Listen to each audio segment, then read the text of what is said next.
Oh, I didn't have that problem because I was born without those. You were born without molars? Yeah, I was born without molars. So I get to keep my wisdom teeth because there's room back there. There's a bunch of room. It's like a holiday back there.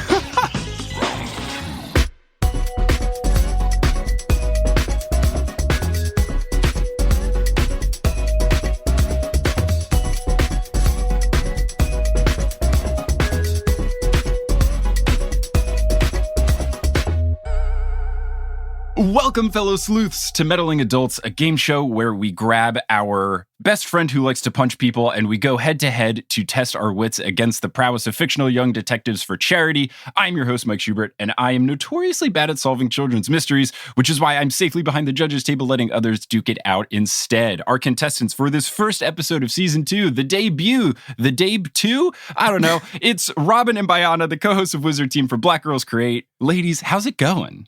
Hey, we're hanging in there. Hanging in there. Yeah. I really have to change me asking how's it going to like, how's your day compared to the rest of the week? It's 2020 living out here. Yeah. So we're still here.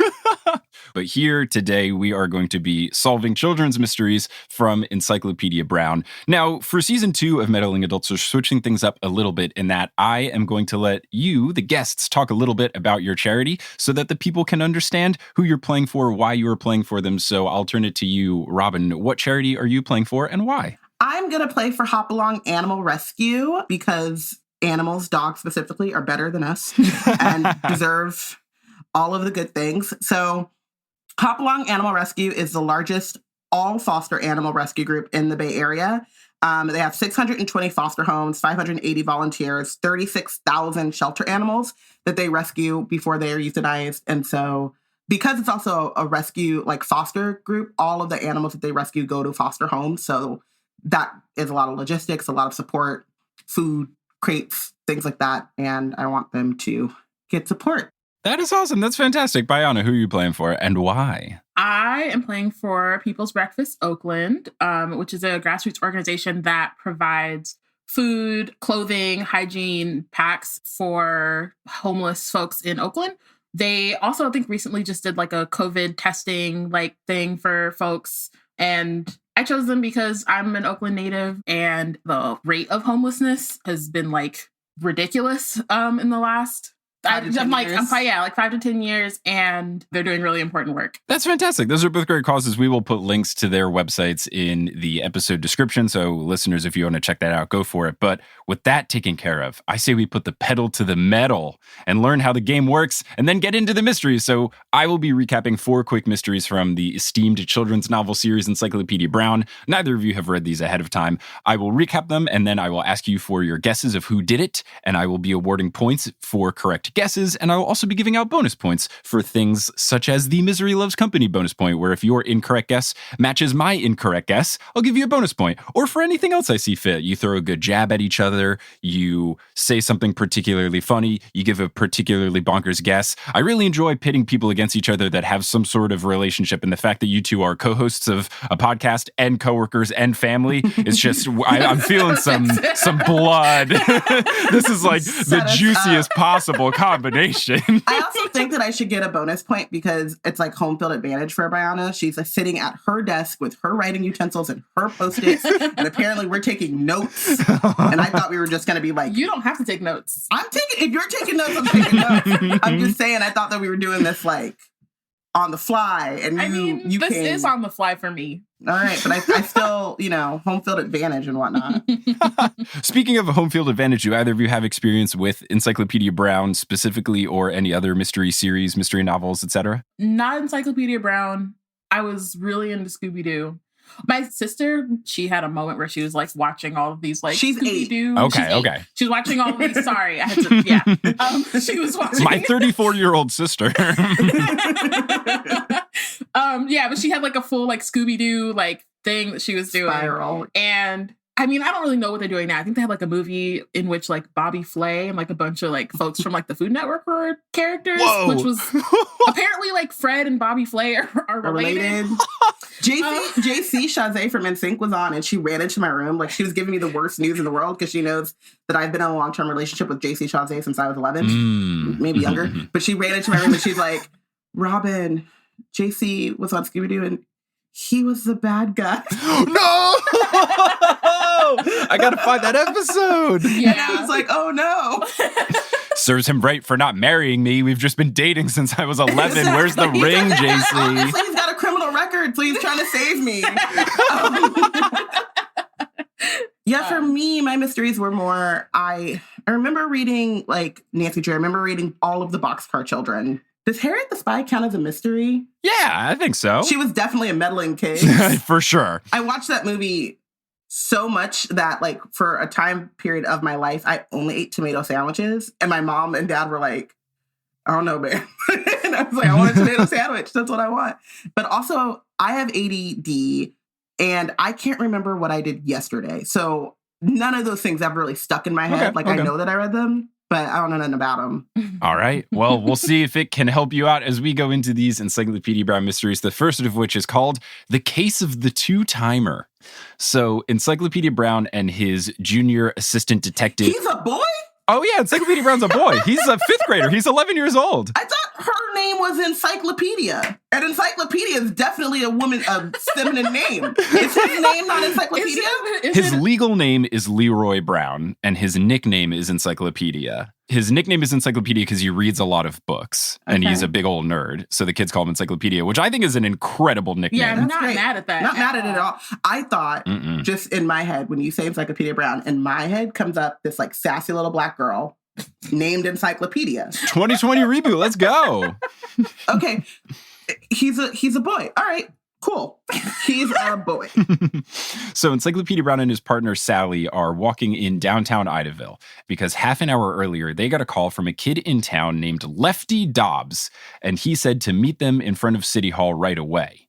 When he called them, he didn't explain what was wrong, and Sally is confused by this, but Encyclopedia says maybe he's in a situation where he can't really talk safely over the phone, so they rush over because they think Lefty might be in danger. So when they approach Lefty, he is standing outside of City Hall, and once he sees the two detectives, he doesn't wave, but instead he takes off his wristwatch, and then he has the watch in his right hand, and then he starts adjusting the knob, like he's changing the time on the watch, with his left hand. While he is doing this, he's checking the big clock. There's a big clock tower in the middle of the plaza of City Hall, and the clock reads 2:55 p.m.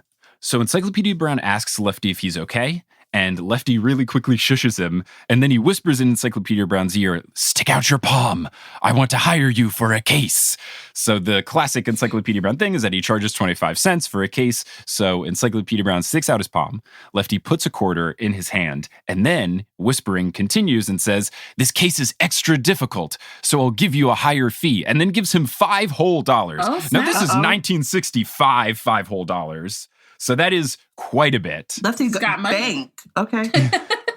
Balling in his bag. I'm going to very quickly use my favorite website, which is the United States Bureau of Labor and Statistics, to see what the inflation is. That $5 bill in 1965 is about $41.13 in today's money. Uh-oh. So how old is Lefty? They don't say his specific age, but they're usually between 5th and 7th grade. So he's, 12-year-old kid maybe, and he's got $40. Like, I didn't have $40 when I was 12. That's some tooth money. My sister, who is not 8, when she was around that age, she used to, like, they would be loose. She'd take them out, and then she'd tell everybody that she lost a tooth. She had a racket she'd going. get like $5 from everyone, and then my stepdad would give her $20. Whoa. So maybe that's what's going on. That is very smart. Maybe that's what he's doing. Yeah. She was a scammer for sure. Yeah. I think it might be like a paper route, or maybe his parents got money. He just rolled in dough. I don't know. That's true. I don't know. Maybe he's got a job. I got my first job when I was 12. I was a baseball umpire, which was fun. I got yelled at by way too angry dads. Yep. It was fun. Dads trying to live vicariously through their children. Yeah, former basketball referee over here. Gosh. I'm so sorry that y'all just want to pretend like caring does not exist, but it exists. And it also irks me personally. It's an affront to me, so I call it. Learn how to dribble. Sorry, go ahead. True. It's important. Kids need to know. So once Lefty hands over this $5 bill to Encyclopedia Brown and he takes it, Bugs Meany, the town bully, comes storming out of a nearby dress shop and screams, "There! You saw it yourself, officer!" And Officer Hall, one of the town policemen, is right behind him. Oh, so he's a snitch. Yeah, Bugs Meany is constantly trying to do things and pull shenanigans to get Encyclopedia Brown caught, because all Bugs Meany tries to do around town is scam children out of money, and Encyclopedia Brown always stops him from doing so. So he has now become Bugs Meany's sworn enemy. So now, in addition to scamming children out of money, Bugs Meany now also tries to frame Encyclopedia Brown for crimes, and here is one of those framing attempts. I also want to make it known that Bayana gave me a faulty pen. Oh, Yeah. ooh. That's not even true. Very mischievous. Can you see how much ink is in this pen? Well, it is. Stenographer, let the record show there's lots of ink in the pen.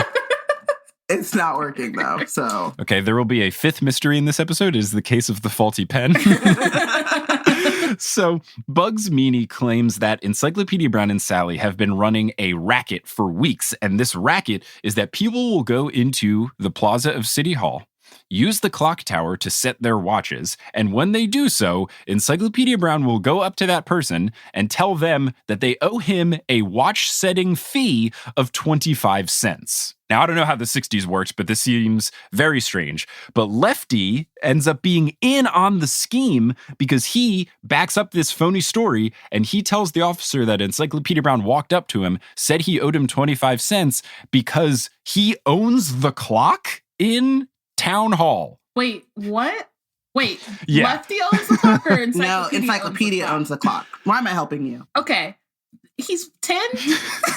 He's 11. He's 11? What? I don't know how inheritance works, but I don't think he owns the clock. But what they are telling this police officer is that Encyclopedia Brown is charging people 25 cents each to use the clock, which he owns in the middle of town square, in order to correctly set their watches. That is what they are accusing him of doing. Okay. Because if that's the case, I would literally just be like, nah, kid, get on my face, and like set my watch and leave. So like, what is the cop gonna do? Exactly.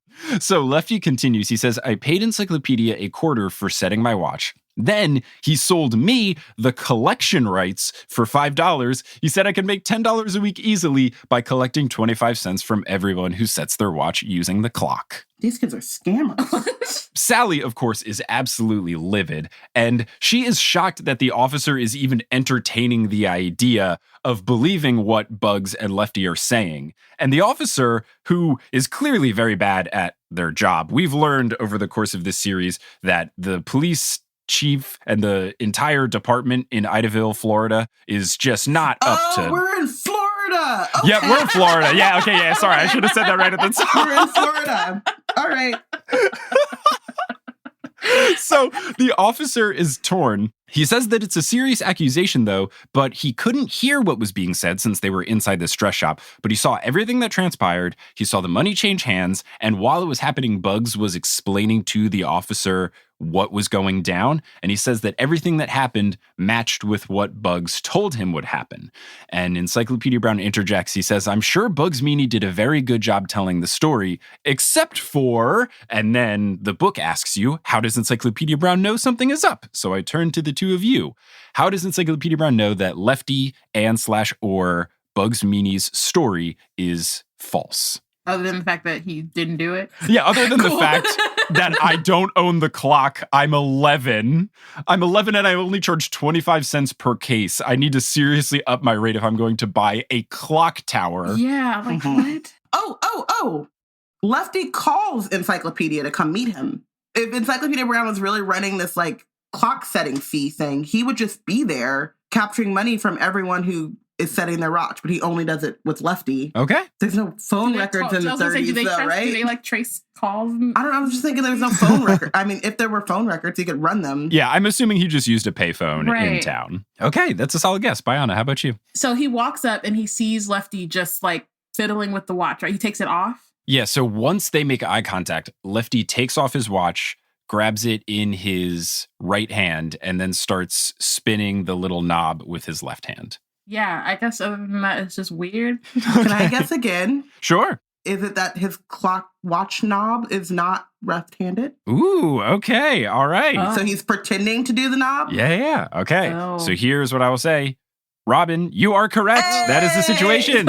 If you have a standard wristwatch, the knob is on the right. So if he took it off and he's holding it with his right hand and twisting it with his left, that means his watch is upside down. So there's no believable way that he was actually genuinely twisting and setting his watch. It was clearly an intentional decision by him to just look like he was doing so when Encyclopedia Brown showed up. Can I also just point out the right supremacy in this? Because as a left-handed person, see, and I was going to say, when is the last time I held a watch? That's why when you were asking about it, and I went back to my notes. See, okay.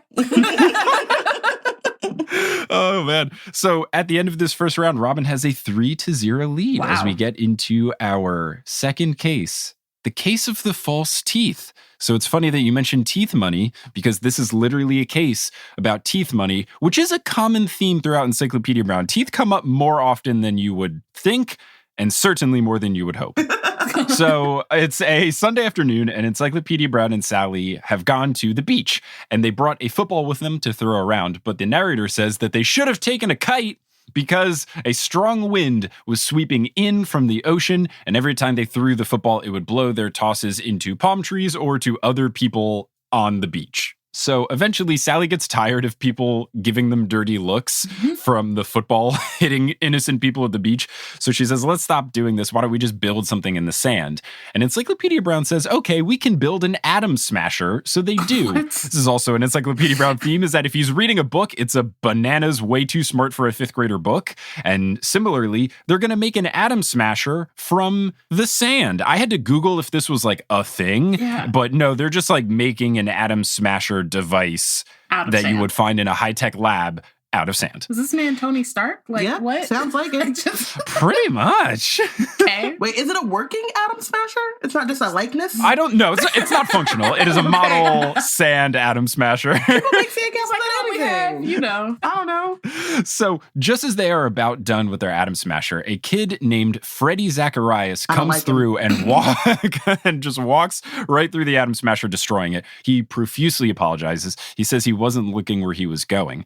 And Encyclopedia Brown isn't that upset by it. He says, you're just lucky we didn't build a hole. And Freddie says, I am. If I had fallen in, I would have been bitten all over. And then Encyclopedia Brown says, what did you say? Which is the correct response to that reply. Freddie explains that he is a beachcomber, but specifically the thing that he looks for on the beach are false teeth, like dentures that have washed ashore. So this is very Florida right now. Ew. Wow. Oh my God.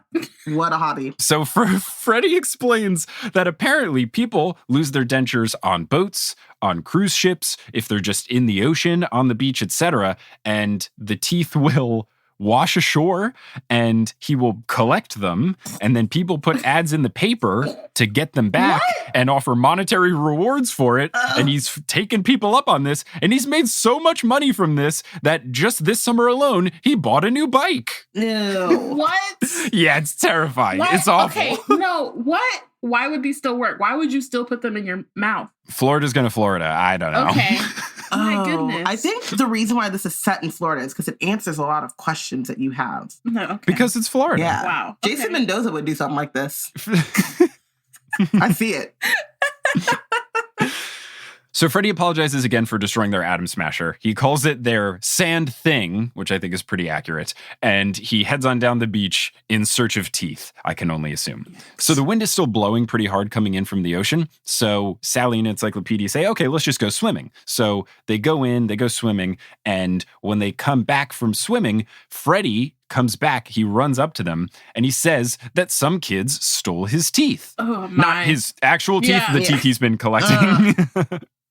So Encyclopedia Brown asks who. Freddie says that two tigers are Bugs Meany's gang of ruffians and hooligans about town. The two tigers are named Duke and Rocky, and Freddie is about to bust into tears. He's so upset. So Sally says, those big goons, when I catch them, they'll need false teeth themselves. Sally about this life. Sally always resorts to violence, which I think is, she's ready to go at all times. She keeps that thing on her. She keep that right. She's ready. And that thing is the name for her left fist and her right fist. That thing. So they go down the beach, and Freddie relates what happened while they are approaching Duke and Rocky. So Duke had snatched the jar out of Freddy's hands while he walked past them, and when they saw that was inside, they laughed about a boy collecting teeth.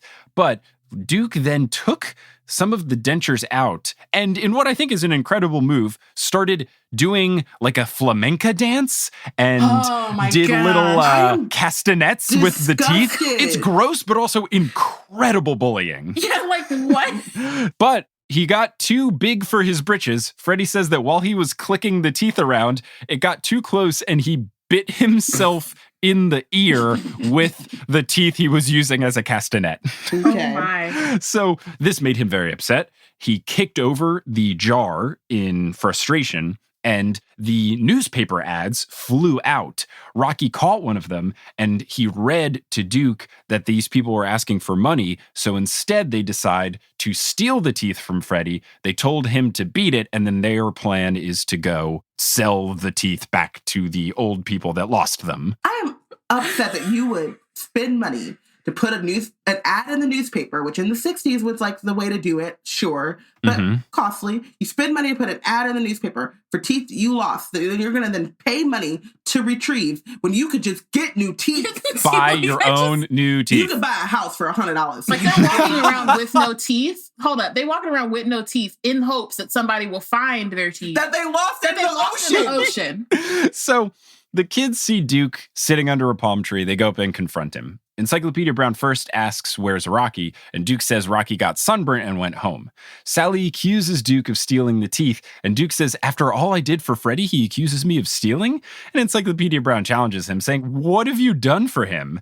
And Duke says, "Freddy was walking past me with a jar under his arm. Suddenly he tripped, and a couple of newspaper clippings fell out, and some false teeth." He says that he went into the water to go retrieve them.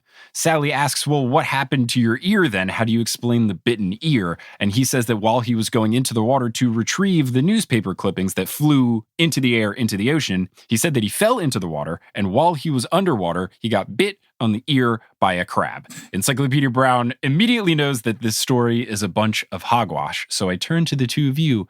How did he know? I will ask Bayana if you want to go first, since Robyn went first last time. It's because the wind was blowing from the ocean. So if the papers fell, they wouldn't go into the ocean. They would go further up the beach. Okay. Robyn, do you have a guess? Teeth marks and crab marks are different. That's true. Okay. That is a very astute observation, but I will say Bayana is correct. It's the direction of the wind. Pew, pew. The book twice mentions that the wind is coming in from the ocean. But I, too, am correct. Yes, what you said is not wrong, but it wasn't the key evidence that Encyclopedia Brown used to deduce that Duke was lying. Okay, the next one can't be this gross. Like, that was disturbing. The following two mysteries are not gross. Okay. So we now go into halftime. It is tied at 3-3, but now let's take a little break to hear a word from our sponsors who help us donate more money to charity. Yay! Woohoo! Woohoo!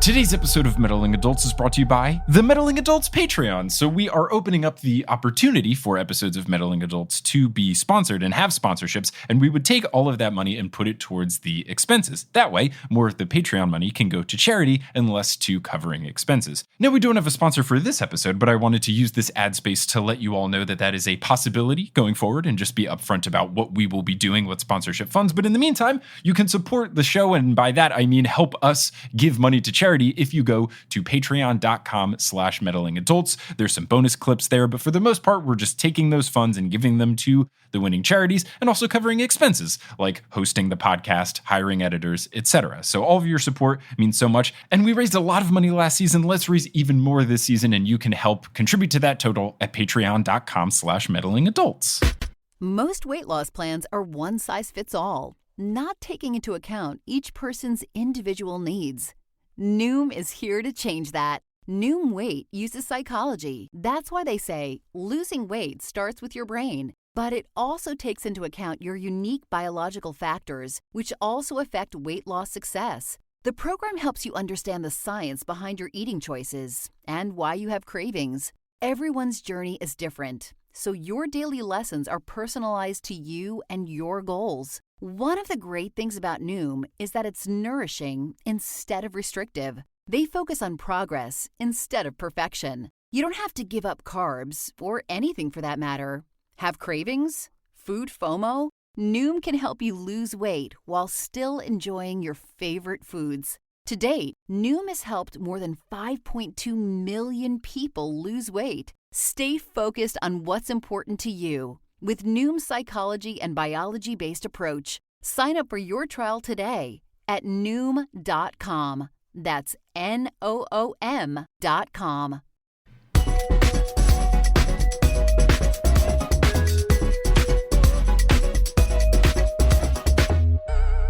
Okay, so we are back. We're ready to go into the third mystery. The score is tied 3-3. I love it. We have our third case, which is the case of the dog paddle derby. So don't worry, no more teeth, just dogs racing in water. Oh, this is for me. Puppy power. So Encyclopedia Brown and Sally were busy all morning doing detective work. It wasn't until noon that they were free and able to ride their bikes over to the rock pit where the Idaville Dog Paddle Derby was being held. One of the things I love most about Idaville is they have all of these bonkers competitions on a regular basis, and this is easily the best one yet. Okay, are we in the summertime? Because when are these kids going to school? It is perpetually the summer of 1965 in these books. Okay. So Encyclopedia Brown says, if we can hurry, we can see the final. And Sally is upset while they are riding their bikes. She says, a swimming meet in a rock pit, dogs should be allowed to swim in pools. And Encyclopedia Brown clarifies that it's against the health law. That's why they are swimming in the rock pit instead. And Sally says, why? There are more short-haired dogs than short-haired people, which, great point, Sally. And then Encyclopedia Brown, in a great joke, says, maybe dogs don't want to swim in people-polluted pools, which, That part. yeah, dogs, do it. Dogs think we're gross. We are.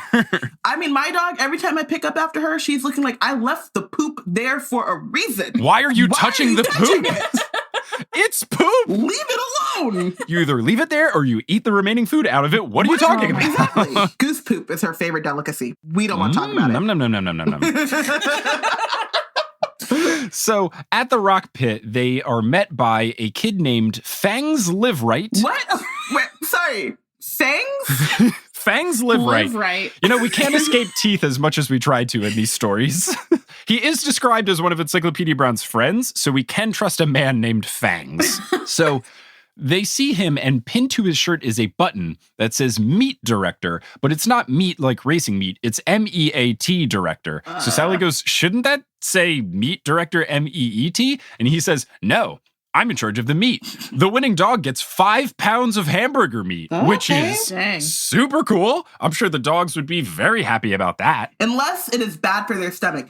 Please check with your vet about dietary restrictions for your pup. Sodium content is huge. My sister-in-law's dog once ate about half of a Thanksgiving ham Eek. when Jeez. we were outside of the house. And that was too much sodium, and it had to get its stomach pumped because not good for a dog. Nope.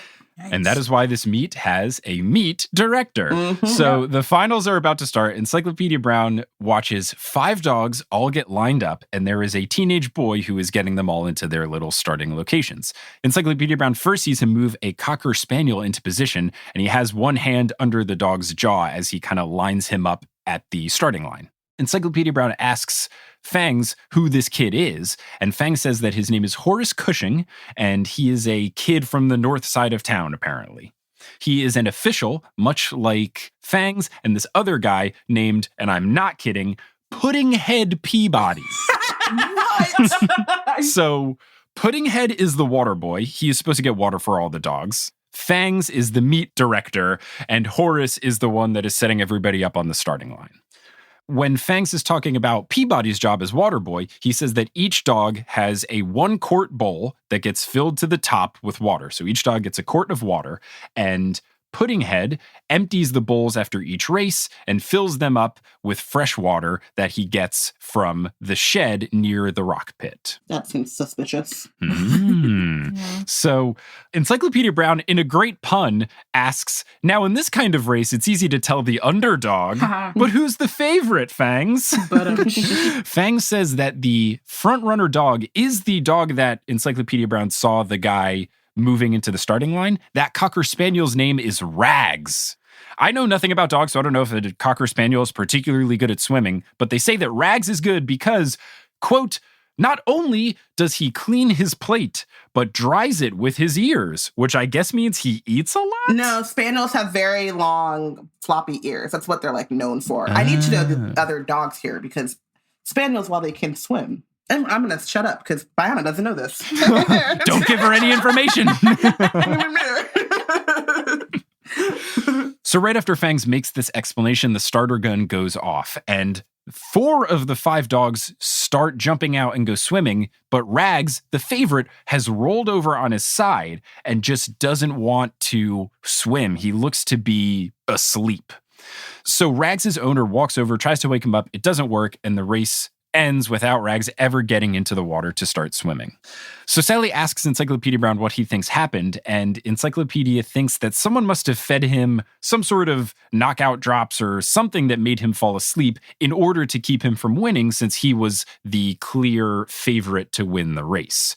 So Encyclopedia Brown turns to Fangs and says, is there somewhere where someone could hide for a few minutes where we wouldn't see this going down?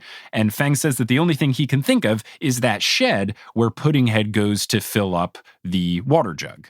So Sally asks Fangs if Horace, the guy who was setting up the dogs on the starting line, if he ever went into the shed. And Fangs says yes, because he was trying to smoke cigarettes and have no one see. So clearly Horace is a bad boy. And then Fangs points out that the dog who ended up winning the race belonged to Horace, and the dog that came in second place belonged to Puddinghead. So this is just extra suspicion in that these two who were officials also have dogs that were clearly good, but maybe one of the two of them wanted to knock out the competition so that their dog could win. So clearly these are our 2 suspects. So Sally turns to Encyclopedia Brown and says, these are the 2 suspects. We have to figure out who is guilty. And just after she says this, Puddinghead walks up. And Encyclopedia Brown immediately questions him, asking him if he saw anyone at the shed when he was filling up the water jug. And Puddinghead says, no, while I was filling up my gallon jug, I only saw Horace, who was smoking. And Encyclopedia Brown says, was he still there when you went back? And Puddinghead says, I didn't have to go back. I filled all the dogs' water buckets with the water in my gallon jug in one trip. So Sally thinks that he is innocent because if he had the knockout pills, every single dog would have fallen asleep since all the water came from that same jug. And Encyclopedia Brown says, you mean he'd be innocent if this were Canada, but this is Idaville, USA. So I turn to the 2 of you. Why does Encyclopedia Brown know that Puddinghead is guilty? I will turn to Robyn first, since Bayana went first last time. What does Canada got to do with the Canada thing? Do you ask? Like the pockets or something? Wait, they don't have pockets? I don't know. Okay, so he's just giving them drinking water, right? Yeah, so he has a gallon jug, and he has to fill the 5 water bowls for the dogs from this jug. And he says he did it all in one trip, just from the jug he filled with water. Okay, so he could still put the tranquilizer or whatever into the bowl before he fills up the water. It doesn't have to be in the water. It could go in the bowl. What does Canada have to do with anything? I still think Horace did it, but I'm going to say that Puddinghead put something in the bowl and then filled it up with water. Okay. How about you, Bayana? He says he only has to take one trip, but it's 4 quarts to a gallon, not 5. So he would have had to go back again, which means he's lying. That is correct. And that is where Canada comes into play, because Canada uses the imperial system. America uses U.S. units. See, I didn't and know an that. imperial court is different than a U.S. court. So yeah, in America, it's 4 quarts to a gallon, whereas in Canada, it is 5 quarts to the equivalent of a U.S. gallon. So he would have had to make an extra trip. So the fact that he only did 4 is wrong. So that, yeah, the Canada line also threw me. The only thing I pointed out was that Horace holding the dog's jaw was weird. Yes! I thought that was very strange, and that was my only guess. So, Robyn, I am going to give you a bonus point because you briefly said, I still think Horace did it, which was basically my guess. Yeah. So I'm giving you the Misery Loves Company bonus point because I was like, I don't know what this Canada shit is, Yeah. but I really feel like the guy who was holding a dog by the jaw did something weird. So the solution does say that the two of them were in on it, but the like definitive proof of the reason Encyclopedia Brown knew that he was lying is that it only took one trip. And a little thing that I didn't realize until I reread it is Encyclopedia Brown explicitly asks him, was he still there when you went back, without ever having to know it? So Encyclopedia Brown's math brain is like, this kid has to go back. Right. So once he gives another answer, he's like, See, this, I was also kind of thinking Fangs was in on it too, because if it's something that you're eating, I'm like, if you're the meat director, like, you're not watching your meat. But what was great about the solution is that they clarify. Sometimes they will add to the story, and the solution reveals that because Encyclopedia Brown told the race directors what happened, they redid the race next week, and Rags won. Yay! So it's a happy ending. Hooray! He deserves. So now we get into our final mystery, and I saved this one for last because it's the spookiest one. This is the case of the Lady Ghost. Ooh. I was very excited about this mystery because Encyclopedia Brown mysteries rarely have any element of horror or supernatural elements. I don't like it. And this one is a little scary-ish, so I thought it'd be very fun to round out this first episode of season 2. So, Otto Beck, a man in town, bursts into the Encyclopedia Brown family home while they are eating dinner, and he is scared stiff. He didn't knock? Nah, he just like kicks the door open. If your name is Otto Beck, you are not knocking on a door. He says that he ran to their house all the way from Heartbreak Cove because he saw the Lady Ghost. He says, I saw Jennifer McIntosh, who is the aforementioned Lady Ghost. She was dressed in all white, and the train of her gown dragged along the sand behind her. She was walking slowly, like a bride. So then Encyclopedia Brown and the narrator explain what this local urban legend is. So here is the tale. Jennifer McIntosh had lived in Idaville 100 years ago. Her lover had been lost at sea the night before their wedding. According to local legend, Jennifer's ghost still walks Idaville's beaches in her long white bridal gown, searching for his body. And his teeth too, I'm assuming, right? Yeah, of course. If she can find some teeth along the way, that's just an extra bonus. That's why she because paid then for she can sell it for dry ghost cleaning. money, et cetera, et cetera. Okay. Yeah. Right. Yeah. Dry cleaning for her white for gown. that she's dragging Of along course. the sand. Got it. Yeah. So Otto says that he was camping on the beach alone, classic Florida, and he had set up his tent on the scrub grass above the sand. And when he had done so, Jennifer appeared while he was cooking dinner. He says that there was someone else on the beach while he was there. He says an hour before he saw this ghost, there was a man walking across the beach carrying a bag, and he was in a hurry and walking with a limp. Now, Encyclopedia Brown's father, who is the chief of police, he perks up when he says a limp because there was a jewelry store robbery earlier in the day in Idaville that is that exact description where the robber was noted to be walking with a limp. So Otto says that he didn't see Jennifer's face and he couldn't hear anything because the ocean was very loud, the wind was howling, it was a very windy, blustery evening. And he says that the wind was so wild that her veil was flying all over the place while she walked. So it's pretty interesting that a ghost would still follow physics? Yeah.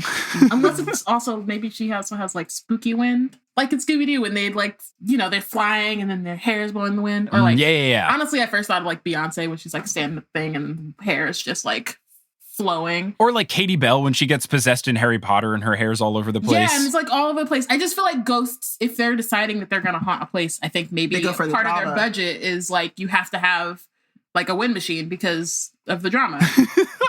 I want to look like I'm on the cover of Vogue magazine and you're pointing a fan at my face and then at all also times. like the lighting, like all that stuff is the aesthetics are important. Get my good side. Yeah. For the vibe. You need it for the vibe. Mm-hmm. So Encyclopedia Brown and his dad head over with Otto to the dock to try to see what's up.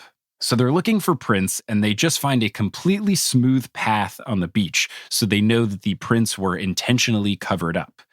Now, Chief Brown says that Barney Slade and his wife live in a shack about 2 miles on the other side of the beach. And he says that Barney has had a limp ever since he took a nasty fall last year. So Chief Brown says that Barney could be a suspect, saying that Barney might have stolen a car and driven out here after the robbery, and then he would leave the car by the old dock, hoping that the police would think that maybe he got away by boat instead of just walking to his house in town where he robbed a jewelry store. Why did they not check that first? Like, they didn't go... Because the Idaville Police Department is terribly run. My goodness. Otto says that this theory doesn't make sense because there's no car except for Chief Brown's car, which they drove to the dock. And he also says, I don't think that he would dare chance smoothing out the sand. Someone else might have seen him covering the tracks. See, Otto's a better police officer already. Right? Yeah. Right. So Chief Brown says maybe he covered the footprints and then hid the getaway car, but still, I agree, it doesn't add up. And Otto says, oh no, and I'm still stuck with the ghost of Jennifer McIntosh. No one will ever believe me. But Encyclopedia Brown says, wrong. I believe you, and he knows what's up. So I turn to the two of you. How does Encyclopedia Brown know what's up? Is it because the train was dragging along the sand, so maybe she covered it up, like with her dress? Okay, Maybe? okay. Do you have a guess, Robyn? That was my guess. Oh, okay. Um, It's okay if that's your guess. I believe you. We go by the honor system here at Meddling Adults. The way that she was like giving me the stink eye, she definitely had the same as me. Stenographer, let the record show, the stink eye certainly was given. Well, that is totally fine. You both are correct. That is what it is. Because the veil was blowing in the wind, the train also should have been blowing in the wind. So Encyclopedia Brown knows that clearly this was an intentional thing. So what the solution lets you know is that he put something stiff in the train of the dress. So he was actually wearing his wife's old wedding gown along the beach. So eventually the solution, it says that they go over, they go to his house and they confront him about it and they end up catching him. So yes, no actual ghost, just a man in a dress with a plank of wood at the bottom. This man knows he has a noticeable limp.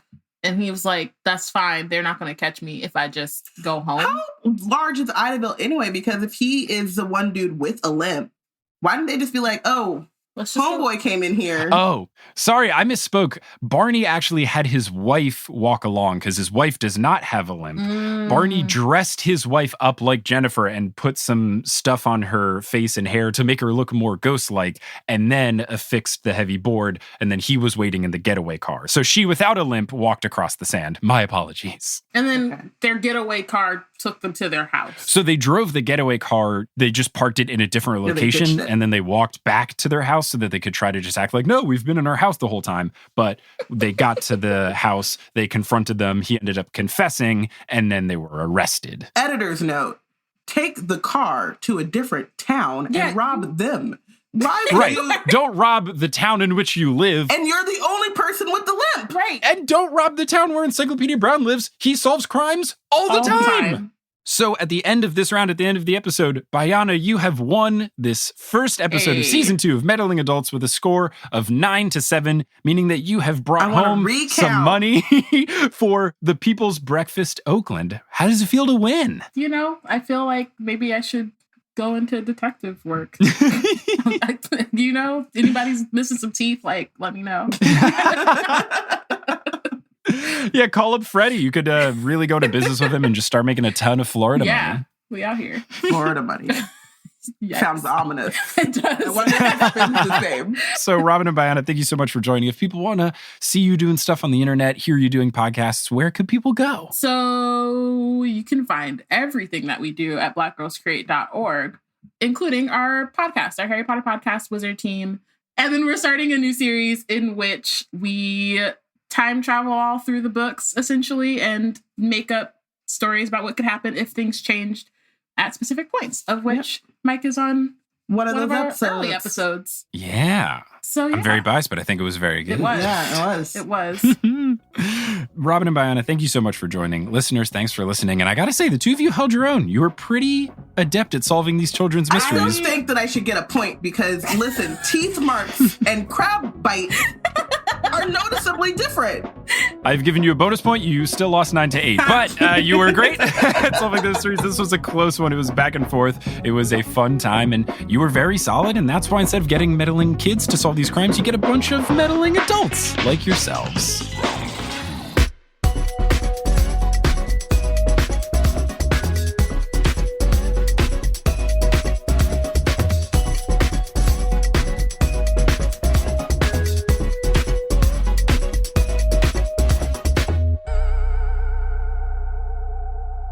Hey, thanks for listening to this episode of Meddling Adults. Meddling Adults is created, hosted, and produced by me, Mike Schubert. Today's episode was edited by Brandon Grugel. The art is by Maayan Atias and Kelly Schubert. The music is by Bettina Campamanes and Brandon Grugel. And the web design is by me and Kelly Schubert. You can find us on social media on Facebook, Twitter, and Instagram at Meddling Adults, as well as reddit.com/r/meddling adults. And we also have our website, meddlingadults.com. To support the show and get access to some bonus clips, you can go to patreon.com/meddling adults. And another way to help the show is simply tell someone about it, whether you reach out to someone directly or leave a rating and review online or just tweet about it or post about it somewhere. All of those truly help. So thank you so much for listening, and we'll catch you on the next episode next Wednesday.